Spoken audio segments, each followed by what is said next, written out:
நம்ம சூப்பரான பெங்காலி ஸ்வீட் தாங்க ஒன்று பார்க்க போகிறோம். இது வந்து பார்த்தீங்கன்னா 1/2 லிட்டர் பாலை வந்து காய்ச்சிட்டு அப்புறமா லெமன் சேர்த்துட்டு நல்லா திரிஞ்சிடும் அது. ஸோ வடிகட்டிட்டு நான் வந்து எடுத்திருக்கேங்க. ஒரு அரை மணி நேரம் அப்படியே விட்டிங்கன்னா அந்த தண்ணியெலாம் வந்துடும்.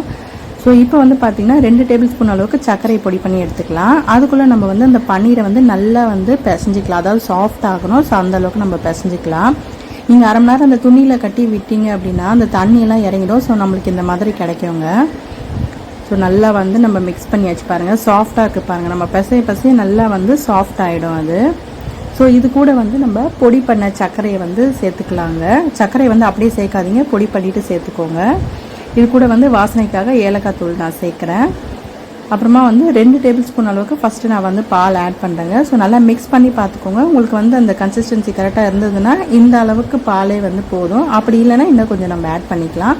பால் வந்து காய்ச்சி ஆற வச்ச பாலுங்க அது. ஸோ நல்லா வந்து மிக்ஸ் பண்ணி விட்டுக்கோங்க. இந்த மாதிரி விஸ்கில் வந்து நல்லா கலந்து விட்டீங்க அப்படின்னா எல்லாமே ஒன்றாயிடும். இன்னும் கூட வந்து கொஞ்சமாக நான் வந்து சேர்க்குறேன். மொத்தமாக வந்துட்டு 3 டேபிள் ஸ்பூன் அளவுக்கு நான் வந்து பால் ஆட் பண்ணுறேங்க இதுக்கு.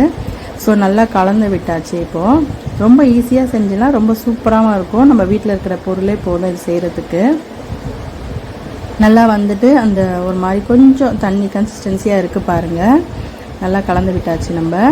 இப்போ வந்து நம்ம அதை ஆவி கட்டி எடுத்துடலாங்க. அதுக்கு வந்து ஒரு பாத்திரத்தில் நான் நெய் தடவி வச்சுருக்கேங்க. ஸோ நெய் தடவின பிறகு இட்லி பாத்திரத்தில் வந்து நான் தண்ணி ஃபில் பண்ணி அந்த அளவை காட்டுறேன் பாருங்கள். அந்த அளவுக்கு ஃபில் பண்ணால் போதும். அதில் ஒரு ஸ்டாண்டு வச்சுருங்க. அந்த பாத்திரத்தில் அந்த பன்னீரை வந்து ஃபில் பண்ணிவிட்டு அது மேலேயே ஒரு தட்டு போட்டு மூடி வச்சிடணும் நம்ம.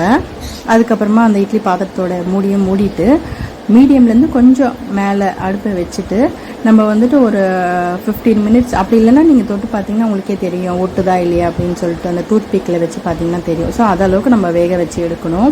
இப்போ பாருங்கள் நான் காட்டுறேன். நல்லா வெந்துடுச்சு. ஸோ அதனால் நான் அடுப்பை ஆஃப் பண்ணிட்டேன்.